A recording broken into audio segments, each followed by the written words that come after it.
Halo semua, Presiden Prabowo Subianto dan Presiden Donald Trump menandatangani dokumen kesepakatan perdagangan resiprokal antara Amerika Serikat dan Indonesia yang mengatur tarif impor, hambatan non-tarif, dan berbagai aturan perdagangan serta investasi antara kedua negara.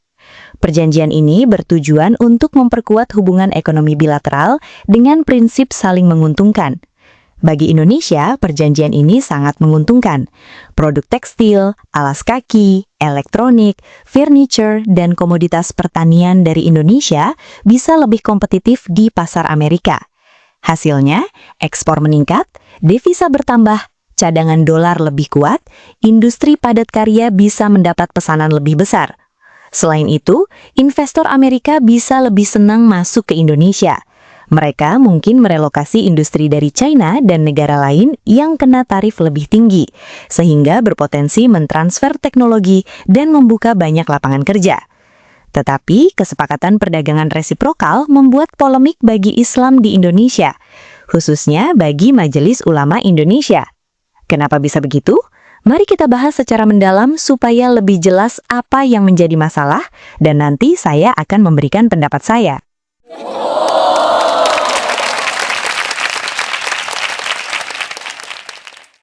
Pertama, kita mulai dari artikel berjudul Perjanjian RIAS, Kosmetik dan Alkes Amerika Bebas Sertifikat Halal dari XY Zone Media.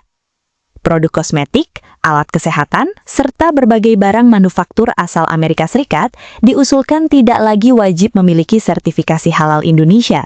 Selain itu, produk non-halal dari Amerika juga diharapkan tidak perlu diberi penandaan khusus ketika dipasarkan di dalam negeri. Ketentuan tersebut tertuang dalam dokumen Agreement on Reciprocal Trade yang ditekan Presiden Prabowo Subianto dan Presiden Donald Trump. Pemerintah Indonesia dan Amerika Serikat menyepakati aturan baru dalam kerjasama dagang yang membebaskan sejumlah produk asal negeri Paman Sam dari kewajiban sertifikasi halal di Indonesia. Dalam pasal 2.9 dokumen kesepakatan itu, Indonesia menyatakan kesediaannya untuk memberikan pembebasan atas persyaratan sertifikasi dan pelabelan halal bagi produk tertentu asal Amerika Serikat.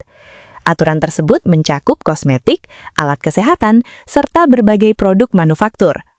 Dikutip dari ayat 1 dokumen tersebut, dengan tujuan memfasilitasi ekspor Amerika Serikat atas kosmetik, alat kesehatan, dan barang manufaktur lainnya yang saat ini mungkin diwajibkan memiliki sertifikasi halal, Indonesia akan membebaskan produk Amerika Serikat dari setiap persyaratan sertifikasi halal dan pelabelan halal.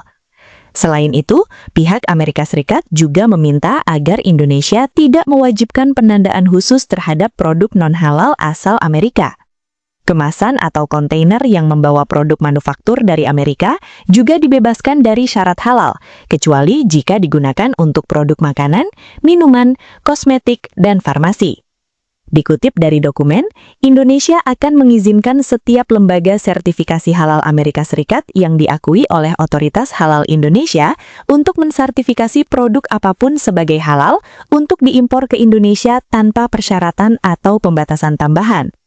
Kesepakatan ini sekaligus mendorong penyederhanaan proses pengakuan lembaga sertifikasi halal Amerika oleh Otoritas Halal Indonesia. Pemerintah berkomitmen mempercepat persetujuan dan mengurangi hambatan administratif dalam proses perdagangan dua negara. Di sisi lain, Menteri Koordinator Bidang Perekonomian Airlangga Hartarto menyampaikan bahwa Indonesia memberikan tarif 0% untuk sejumlah produk pertanian asal Amerika Serikat, terutama gandum dan kedelai. Airlangga menegaskan bahwa kebijakan ini bertujuan menjaga stabilitas harga bahan baku industri makanan nasional. Gandum menjadi komponen utama produksi tepung dan mie, sedangkan kedelai menjadi bahan baku tahu dan tempe yang dikonsumsi luas oleh masyarakat. Kesepakatan ART tidak hanya menguntungkan produk Amerika Serikat. Pemerintah memastikan sejumlah komoditas unggulan Indonesia juga memperoleh pembebasan tarif masuk ke pasar Amerika. Total terdapat 1.819 pos tarif yang diatur dalam kesepakatan tersebut. Produk seperti minyak kelapa sawit, kopi, kakao, tekstil, dan garmen kini dapat masuk ke pasar Amerika Serikat tanpa beban tarif resiprokal. Lalu, apa yang dipermasalahkan MUI? Mari kita baca artikel dari situs MUI. Respons kesepakatan dagang RIAS soal sertifikasi halal, LP POM minta pemerintah tak tunduk. Lembaga Pengkajian Pangan, Obat-obatan dan Kosmetika atau LP POM menanggapi kesepakatan dagang antara pemerintah Indonesia dengan Amerika Serikat. Kesepakatan yang disoroti adalah produk Amerika yang masuk Indonesia tidak perlu sertifikasi halal. Direktur Utama LP POM, Muti Arintawati, meminta pemerintah Indonesia tidak tunduk atau takut kepada tekanan asing terkait sertifikasi halal. Muti menambahkan, LP POM juga mendorong pemerintah memberikan perlakuan setara dan menunjukkan keberpihakan terhadap produsen lokal. Kata Muti dalam keterangan yang diterima MUI Digital. Aturan halal di PP 42 tahun 2024 tegas mewajibkan kosmetika, alat kesehatan serta jasa terkait seperti jasa distribusi memiliki sertifikat halal, dan produk haram mencantumkan keterangan tidak halal. Namun, Memorandum of Understanding yang LP POM terima dalam artikel 2.9 menunjukkan potensi tidak konsisten terhadap aturan halal yang selama ini berlaku. Muti menambahkan, di mana mengecualikan kewajiban sertifikasi halal bagi kosmetika, alat kesehatan serta jasa distribusinya, dan produk haram tidak memiliki kewajiban untuk mencantumkan keterangan tidak halal di kemasan produknya. Muti berkata, pengecualian ini juga terdapat di pasal 2.22, seperti terkait produk pangan non-hewani yang dikecualikan dari kewajiban sertifikasi halal dan tidak wajibnya keberadaan penyelia halal di perusahaan. Muti menilai kondisi ini secara otomatis menimbulkan ketidakseimbangan persaingan, di mana produsen lokal dan luar negeri selain Amerika memiliki kewajiban yang tidak dimiliki oleh produsen asal Amerika. Dia menyebut negara lain dapat menuntut hal yang sama, bahkan ada potensi perlakuan tidak setara yang dapat digugat ke WTO terkait diskriminasi. Muti berkata, kami mendorong pemerintah memberikan perlakuan setara dan menunjukkan keberpihakan terhadap produsen lokal dan tidak tunduk pada tekanan asing terkait halal. Sementara itu, Ketua MUI Bidang Fatwa, Prof. KH Asrorun Niam Soleh, mengajak masyarakat untuk tidak membeli produk yang tidak halal. Prof. Niam berkata, hindari produk pangan yang tidak halal serta yang tidak jelas kehalalannya, termasuk jika produk Amerika yang tidak patuh pada aturan halal. Prof. Niam mengingatkan secara tegas kewajiban sertifikasi halal terhadap produk yang masuk, beredar dan atau diperjualbelikan di wilayah Indonesia tidak dapat dinegosiasikan, termasuk oleh pemerintah Amerika. Dia berkata, undang-undang kita mengatur jaminan produk halal, salah satunya disebutkan setiap produk yang masuk, yang beredar, dan atau yang diperjualbelikan di wilayah Indonesia wajib bersertifikat halal. Menurut Prof. Niam, aturan jaminan produk halal merupakan implementasi dari perlindungan hak asasi manusia, khususnya hak beragama, yang dijamin secara konstitusional. Prof. Niam menerangkan, prinsip jual-beli dalam fikih muamalah bukan terletak pada siapa mitra dagangnya, melainkan pada aturan mainnya. Menurutnya, Indonesia perlu melakukan transaksi perdagangan dengan negara manapun, termasuk Amerika, selama dilakukan dengan cara saling menghormati, saling menguntungkan, dan tidak ada tekanan politik. Dia berkata, nah dalam konteks halal, mayoritas masyarakat di Indonesia adalah Muslim, dan setiap Muslim terikat oleh kehalalan produk. Dalam Undang-Undang Nomor 33 Tahun 2014 tentang Jaminan Produk Halal menyebutkan, semua produk yang masuk dan beredar di Indonesia wajib memiliki sertifikasi halal. Dia berkata lagi, kalau Amerika berbincang soal hak asasi manusia, maka soal sertifikasi halal bagian dari implementasi penghormatan dan penghargaan terhadap hak yang paling mendasar, yaitu hak beragama. Nah, sebelum kita lanjut ke artikel berikutnya, saya ingin memberikan komentar atas apa yang dikatakan oleh Prof. Niam. Apa yang dikatakan oleh Prof. Niam tentang hak asasi manusia ini omong kosong. Umat Muslim memang berhak untuk menjalankan kehidupannya sesuai dengan agama. Dalam hal ini, berhak untuk mengkonsumsi produk-produk yang halal menurut Islam. Tetapi Muslim tidak berhak untuk memaksakan umat agama lain untuk mengikuti aturan agama Islam. Undang-undang wajib halal ini memaksa non-Muslim untuk mengikuti aturan agama Islam. bahkan secara tidak adil membuat situasi monopoli bagi umat Islam pada sektor usaha tertentu. Oleh karena itu, undang-undang wajib halal ini melanggar hak asasi orang-orang yang tidak beragama Islam. Jadi sekali lagi, apa yang dikatakan oleh Prof. Niam tentang hak asasi manusia ini adalah omong kosong. Kewajiban sertifikasi halal bukan hak asasi Islam, tetapi pelanggaran terhadap hak asasi yang dilakukan oleh Islam. Sebelum saya memberikan komentar lebih lanjut, mari kita lihat dulu bagaimana tanggapan pemerintah atas protes dari MUI. Ini artikel dari situs BPJPH yang berjudul BPJPH tegaskan produk Amerika yang masuk Indonesia wajib bersertifikat halal sesuai regulasi. Badan Penyelenggara Jaminan Produk Halal atau BPJPH menegaskan bahwa perjanjian kerjasama resiprokal antara pemerintah Republik Indonesia dan Amerika Serikat tidak menghapus kewajiban sertifikasi dan label halal bagi produk yang masuk dan beredar di wilayah Indonesia. Perjanjian kerjasama tersebut ditandatangani oleh Presiden Republik Indonesia Prabowo Subianto dan Presiden Amerika Serikat Donald D. Trump pada tanggal 19 Februari 2026 di Washington, D.C. Kerjasama ini merupakan bagian dari penguatan hubungan perdagangan bilateral kedua negara. Sehubungan dengan munculnya isu yang berkembang di media sosial bahwa produk asal Amerika Serikat dapat masuk ke Indonesia tanpa sertifikasi halal, BPJPH menegaskan bahwa hal tersebut adalah tidak benar. Kewajiban sertifikasi halal di Indonesia tetap mengacu pada amanat Undang-Undang Nomor 33 Tahun 2014 tentang jaminan produk halal beserta peraturan turunannya.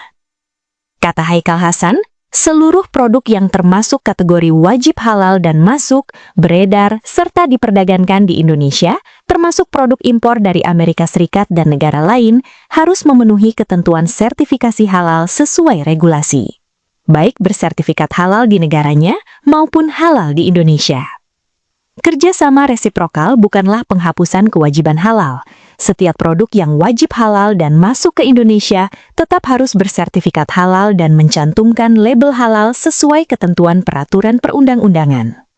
Negara hadir untuk memastikan perlindungan bagi masyarakat atau konsumen sekaligus meningkatkan daya saing produk. Sedangkan untuk produk non-halal, lanjutnya, dikecualikan dari kewajiban bersertifikat halal. Produk non-halal ini wajib mencantumkan keterangan tidak halal sesuai ketentuan. Lebih lanjut, Babe Haikal menambahkan bahwa pengakuan timbal balik justru memperkuat tata kelola halal global tanpa mengurangi kedaulatan regulasi Indonesia. Adapun mekanisme kerjasama saling pengakuan, Mutual Recognition Agreement atau MRA, merupakan bentuk pengakuan standar halal antara BPJPH dengan lembaga halal luar negeri LHLN yang telah melalui proses asesmen yang ketat. Mekanisme ini tidak berarti penghapusan kewajiban halal, melainkan penyederhanaan prosedur melalui pengakuan sertifikat halal yang diterbitkan oleh LHLN yang telah diakui BPJPH tersebut. Saat ini, terdapat 5 LHLN di Amerika Serikat yang telah melakukan kerjasama pengakuan standar dengan BPJPH, yaitu Islamic Food and Nutrition Council of America atau IFANCA, American Halal Foundation atau AHF, Islamic Services of America atau ISA, Halal Transactions Inc., Halal Transactions of Omaha atau HTO, serta Islamic Society of Washington Area melalui Halal Certification Department atau ISWA.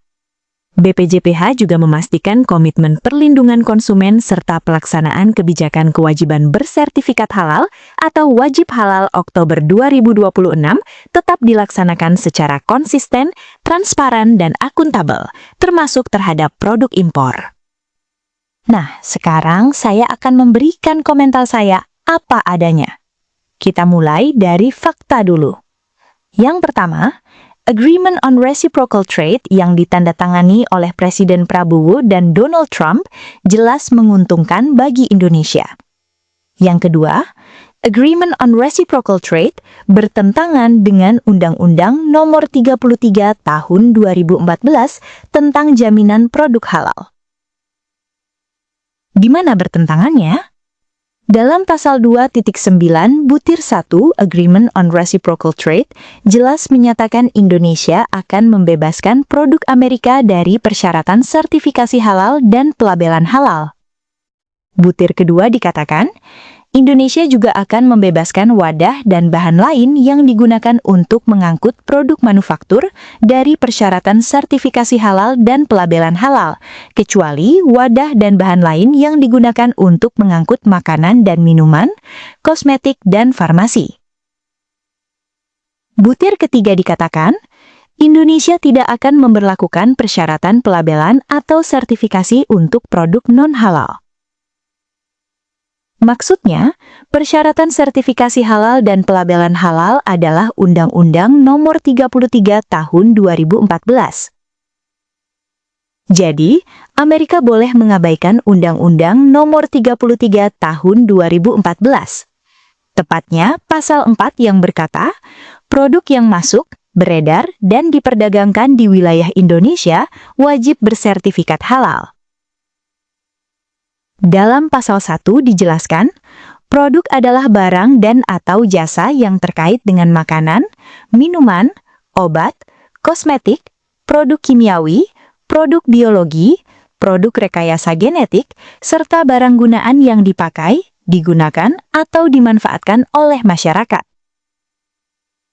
Lalu dalam pasal 26 butir 1 dikatakan, pelaku usaha yang memproduksi produk dari bahan yang berasal dari bahan yang diharamkan sebagaimana dimaksud dalam pasal 18 dan pasal 20 dikecualikan dari mengajukan permohonan sertifikat halal. Butir 2 dikatakan, pelaku usaha sebagaimana dimaksud pada ayat 1 wajib mencantumkan keterangan tidak halal pada produk. Jadi, jika Haikal Hasan berkata, kerjasama resiprokal bukanlah penghapusan kewajiban halal. Setiap produk yang wajib halal dan masuk ke Indonesia tetap harus bersertifikat halal dan mencantumkan label halal sesuai ketentuan peraturan perundang-undangan, berarti dia berbohong. Entah itu berbohong kepada Indonesia atau berbohong kepada Amerika. Berikutnya saya setuju pendapat LPPOM dan MUI bahwa Agreement on Reciprocal Trade ini diskriminasi. Amerika boleh melanggar UU JPH, sementara negara lain dan bahkan pengusaha dalam negeri Indonesia tidak boleh melanggar UU JPH. Tetapi masalahnya UU JPH itu sendiri yang diskriminasi dan tidak adil. Dan yang sebenarnya membuat MUI begitu kepanasan dengan Agreement on Reciprocal Trade adalah mereka kehilangan jatah makan Amerika. Mari kita baca pasal 1 butir 10 UU JPH. Sertifikat halal adalah pengakuan kehalalan suatu produk yang dikeluarkan oleh BPJPH berdasarkan fatwa halal tertulis yang dikeluarkan oleh MUI. Pasal 10 butir 1 berkata, kerjasama BPJPH dengan MUI sebagaimana dimaksud dalam pasal 7 huruf C dilakukan dalam bentuk sertifikasi auditor halal, penetapan kehalalan produk, dan akreditasi LPH. Butir 2 dikatakan, penetapan kehalalan produk sebagaimana dimaksud pada ayat 1 huruf B dikeluarkan MUI dalam bentuk keputusan penetapan halal produk. Jadi sebenarnya MUI memonopoli bisnis sertifikat halal di Indonesia. Semua produk dan jasa yang beredar dan diperdagangkan di Indonesia dikendalikan oleh MUI. Dan MUI itu bukan badan pemerintah. MUI itu hanyalah ormas keagamaan. Jadi alasan Haikal Hasan Agreement on Reciprocal Trade tidak melanggar UU JPH karena produk Amerika tetap bersertifikat halal dari lembaga sertifikasi Amerika.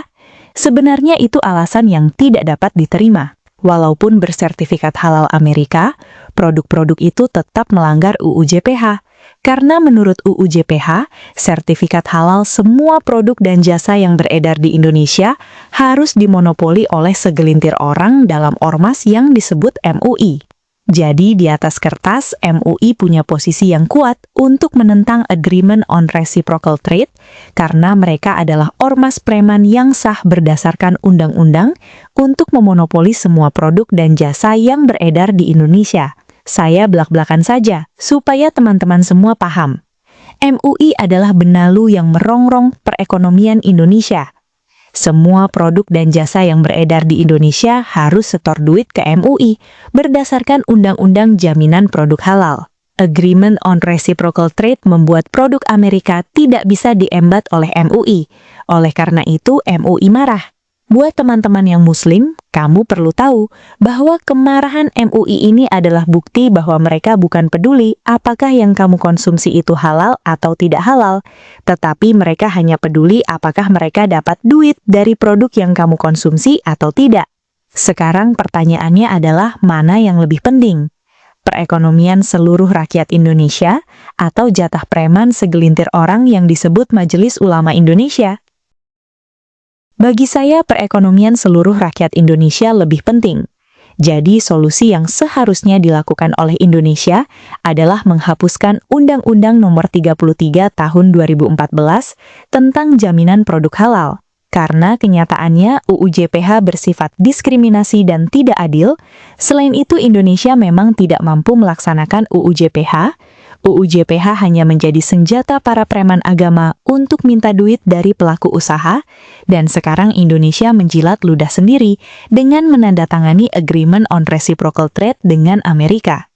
Jika kamu setuju Undang-Undang Nomor 33 Tahun 2014 tentang Jaminan Produk Halal dihapuskan, bagikan video ini sebanyak-banyaknya dan bergabung ke grup Tolak Wajib Halal yang ada di aplikasi Iktus. Sekian video kali ini, sampai jumpa di video yang akan datang. Tuhan Yesus memberkati. Naikkan gaji, kurangi pekerjaan, tambahkan fasilitas ibadah, perbanyak cuti. Aduh, pusing gue sama orang-orang ini. Kerjanya malas, keterampilannya kurang, tetapi nuntutnya banyak banget. Hai, apakah kamu baik-baik saja? Masalah SDM di perusahaan bikin aku pusing. Pasti masalahnya mereka malas kerja, kemampuan kurang, dan banyak menuntut kan? Loh, kok kamu tahu? Tentu saja. Semua orang tahu sifat mayoritas Indonesia. Jadi solusinya apa? Apakah kamu sudah coba ganti dengan orang-orang Kristen? Orang-orang Kristen emang beda? Tentu saja beda. Orang Kristen cenderung lebih pintar, lebih rajin, dan tidak banyak menuntut. Oh, begitu ya. Tetapi di mana aku bisa mencari karyawan Kristen? Nah, sekarang sudah ada aplikasi Iktus. Kamu bisa dengan mudah mencari orang-orang Kristen yang mau kerja. Wah, aplikasi ini bagus sekali.